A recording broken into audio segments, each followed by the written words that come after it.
Fala, meus queridos amigos e minhas queridas amigas do Hard Medicina, sejam muito bem-vindos e muito bem-vindas a mais um vídeo aqui do nosso canal. E hoje trazendo novamente uma série de vídeos que eram aclamadas aqui pelo público, mas que eu acabei deixando um pouco de lado, pelo tempo mesmo. Mas para estar dando uma movimentação a mais no canal, eu vou estar voltando com esses vídeos para cá, porque eu acho que são vídeos muito interessantes em que a gente traz ferramentas úteis, né, de aplicativos, do celular, no próprio computador, para ajudar nesse processo de aprendizagem que a gente tem que ter constantemente dentro do curso de medicina e de todos os outros cursos da área da saúde, ok? Hoje eu quero conversar com vocês sobre um dos aplicativos mais interessantes que eu já usei, e que é muito usado pelo pessoal que tem tutoria dentro da faculdade, né?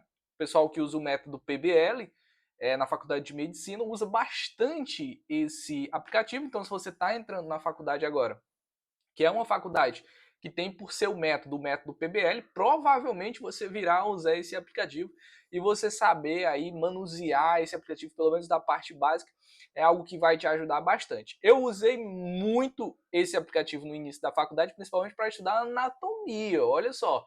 Então é um aplicativo muito bom para usar anatomia. Eu já havia dito antes aqui que o Anki é o melhor que tem, porque no flashcard você grava mais, né? Principalmente quando você quer decorar essas estruturas para uma prova prática, por exemplo. Mas aqui você aprende a sistematizar esse conhecimento na sua cabeça, criando caixinhas, digamos assim, para cada parte que você precisa saber daquele determinado conhecimento. Tá bom?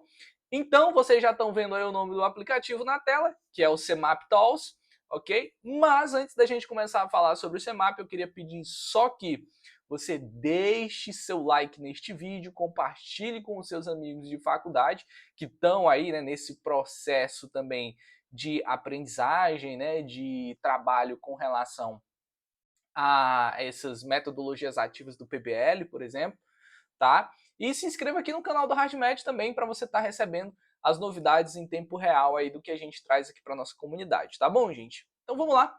Sem mais delongas, conversar um pouco sobre o CMAP. Eu não quero que esse vídeo ele fique muito longo.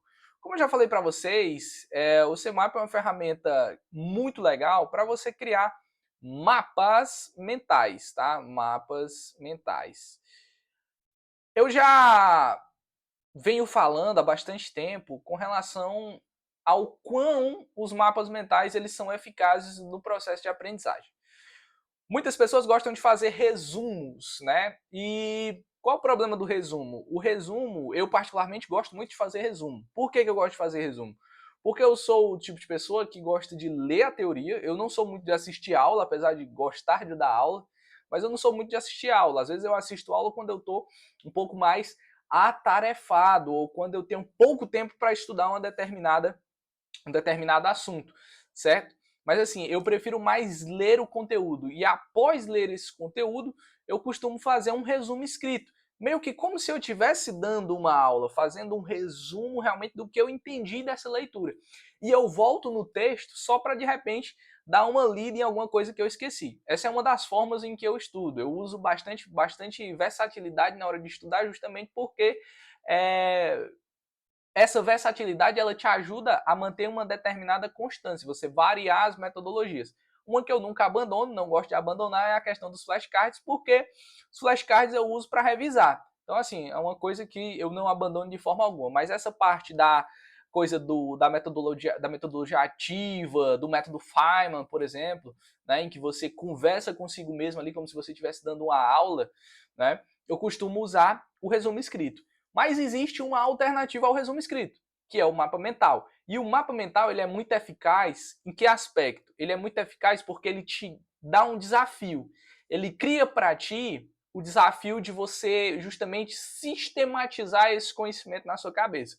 Vou dar um exemplo prático. Por exemplo, você vai estudar pneumonia, ok? Então, pneumonia tem uma definição. Então, você abre uma caixinha ali para colocar a definição. O que é pneumonia? A pneumonia, ela pode ser uma pneumonia química, ela pode ser uma pneumonia viral, uma pneumonia bacteriana, uma pneumonia aspirativa. Então você vai colocando as possíveis etiologias, uma outra caixinha de conhecimento. Dentro dessas etiologias existem os germes, por exemplo, mais comuns na pneumonia bacteriana. Então você destaca isso aí também, né? Já é mais uma setinha dentro da parte de pneumonia bacteriana que está dentro da parte de etiologia de pneumonia. Olha só como a gente vai sistematizando os pontos. A pneumonia tem uma apresentação clínica típica. Na realidade, o diagnóstico de pneumonia ele é eminentemente clínico. Então, como é que eu faço o diagnóstico? Então, eu tenho um diagnóstico que ele é clínico, mas eu posso ter também um diagnóstico imagético. Eu posso lançar a mão de exames de imagem. O que eu espero de alteração na radiografia? Um outro ponto. Então, vocês estão percebendo que a gente consegue ir sistematizando de acordo com as grandes partes, digamos assim, do raciocínio clínico, que é saber o que é essa condição, saber como que ela se apresenta, saber como que eu diagnostico, saber como que eu trato, quando que eu interno, certo? Basicamente isso, né? Então, assim, o mapa mental, ele te ajuda a criar um resumo de forma mais prática, digamos assim, ok? Qual a deficiência do resumo por mapa mental? Na minha concepção, de quem faz com o CMAP, é que você não está escrevendo. E quando você perde a escrita nesse processo de criação dos resumos, é algo que acaba diminuindo consideravelmente esse processo de aprendizagem, certo? Já diria o professor Pierre, né? Se você não viu a palestra, nunca viu a palestra do professor Pierre, eu vou deixar aqui embaixo para vocês assistirem, né? Vou deixar aqui na descrição, se der eu coloco no card também, eu não sei se dá para adicionar, mas assim, no cardzinho que aparece no cantinho aqui, acho que é nesse canto aqui, certo? Eu tô mais em cima, né? Vou deixar essa palestra aí, porque, cara, se você quer aprender, essa palestra do professor Pia, ela é fundamental, tá? Ela é uma base muito boa, ela dá uma introdução para ti. Eu costumo acreditar que o processo de aprendizagem ele é dinâmico, ele varia de pessoa para pessoa. Eu aprendo de um jeito, você aprende de outro, e existem formas que a gente se adapta mais, e o ideal é que você vá mesclando essa adaptabilidade. Certas coisas funcionam, outras não funcionam, e é claro que o processo de aprendizagem ele não é só de metodologias ali da hora do estudo, né? Existe toda uma questão anterior, então você precisa, né, de outras formas, de outras estratégias para, por exemplo, no pré-estudo você conseguir estar sentado para estudar. Por exemplo, muitas vezes eu chego aqui para gravar um vídeo para me dar ali aquele gás inicial para eu poder ir depois estudar algum tema, alguma coisa. Então, assim, a gente vai criando esses gatilhos mentais para poder fazer esse processo. Claro que isso não é o tema da aula de hoje. Nosso objetivo é falar de CMAP. Trazer essa ferramenta prática, né? E falar um pouco sobre mapas mentais, de um modo geral. Mas o fato é que mapa mental, você perde um pouco quando você faz ele no CMAP, porque você perde a parte do escrever. Eric, mas eu posso fazer à mão o mapa mental? Pode, você pode fazer à mão, mas nem sempre você vai ter tempo suficiente para fazer esse mapa mental à mão. É aí onde entra o CMAP. Então você perde um pouco do aprendizado por perder a parte escrita, mas você não perde assim absurdamente esse aspecto. Perde um pouquinho, mas não absurdamente. Então o CMAP ele é muito bom, tá? Ele é muito bom por quê? Porque ele é prático, é simples, tá? De se usar. Você não precisa ter um grande conhecimento para manusear o CMAP, como eu vou mostrar aqui para vocês, tá? Você pode usar ele para todo e qualquer tipo de mapa mental, todo e qualquer tipo de resumo que você venha fazer na faculdade em qualquer coisa. Então eu citei a anatomia, né? Eu usava o CMAP para estudar anatomia como? Pensando na questão dos ramos arteriais, venosos, na parte da inervação também, eu usava muito o CMAP. Então, por exemplo, eu pego os ramos da aorta torácica, né? Então eu pegava ali a aorta torácica. Aí qual é o primeiro ramo, o segundo, o terceiro, e assim eu ia fazendo, porque isso criava uma sistematização bem interessante na minha cabeça. E para a prova isso vale bastante, né? Então, assim, se você não conhece o CMAP, eu recomendo muito que você venha a baixar ele, tá? Eu não costumo deixar link de download para baixar nada, certo? Então eu sugiro que você dê uma pesquisada aí no Google, como é que faz para baixar o CMAP, tá? Mas eu vou abrir ele aqui para a gente dar uma olhada, olha só como é bem simples a interface. Então normalmente você cria uma conta, tá, no banco de dados do CMAP, mas muitas vezes ele salva no seu próprio computador. Então aqui eu quase não estou mais usando o CMAP, como vocês podem ver, né? Tem alguma coisa aqui que eu usei provavelmente para uma organização de algum trabalho, então eu coloquei divisão aqui de uma revisão que eu fiz na PubMed, né? Inclusive, olha que interessante, acabei de ver aqui, né? Você pode usar o CMAP para fazer aquele desenho da metodologia de uma revisão narrativa que você eventualmente venha a fazer, né? Então, na metodologia a gente faz aquele processo, né? A gente vai na PubMed, por exemplo, você tem os seus critérios de inclusão e critérios de exclusão. Você faz a pesquisa de acordo com os operadores booleanos, né? E com as palavras que você usou lá, né, para fazer a pesquisa, certo? Os descritores. Você faz o uso dos descritores, faz o uso dos operadores booleanos.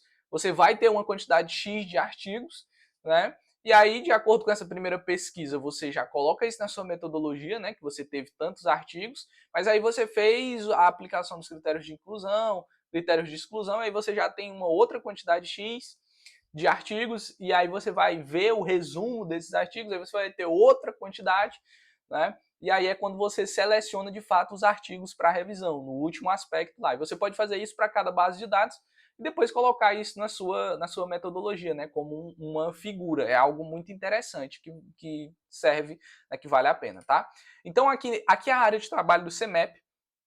A gente pode fazer algumas coisas aqui, como por exemplo, se eu clicar com o botão direito aqui nessa parte branca, né, eu vou ter aqui a opção, ó, de vir em novo, e aqui em novo eu posso criar ou um CMAP ou uma pasta. O CMAP é justamente um resuminho como esse aqui de cara, enquanto que a pasta é uma como essa daqui da GO que eu criei. Deixa eu ver o que tem aqui dentro dessa da GO. Então quando você dá um duplo clique, né, o que acontece? Quando você dá um duplo clique, ele abre uma nova janelinha aqui, que mostra todos os CMAPs que tem dentro dessa pasta. Então, por exemplo, eu tenho aqui um CMAP dentro dessa parte de GO, que é um sobre fluxo de atendimento de causas de amenorreia, perdão. Então, quando eu abro aqui, olha só que interessante, ele me mostra o meu resumo que eu fiz sobre esse tema, tá? Então, ó, amenorreia, eu coloquei aqui causas, distúrbios anatômicos, distúrbios endócrinos.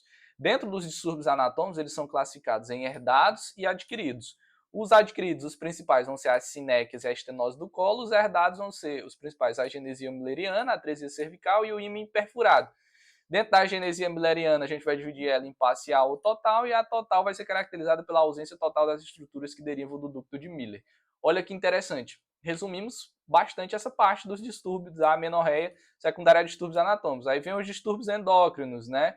Então a gente tem que eles vão se dividir em hipogonadismo hipergonadotrófico, hipogonadismo hipogonadotrófico e amenorreia eugonadotrófica, né? E aí as principais amenorreias eugonadotróficas, SOP, né, síndrome dos ovários policísticos, a HSRC, tumores de ovário, hiperprolactinemia, hipotireoidismo.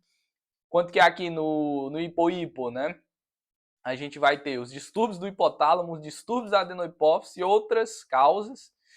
E aqui no hipo-hiper a gente vai ter as causas hereditárias e as causas adquiridas. E aí a gente vai dividindo isso, cara, isso para a prova é fenomenal. E para você revisar é mais fenomenal ainda, certo? Porque está sistematizado.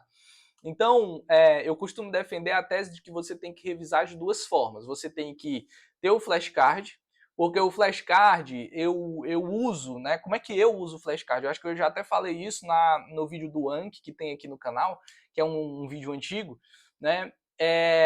Eu uso o Anki como um sistema de perguntas e respostas, certo?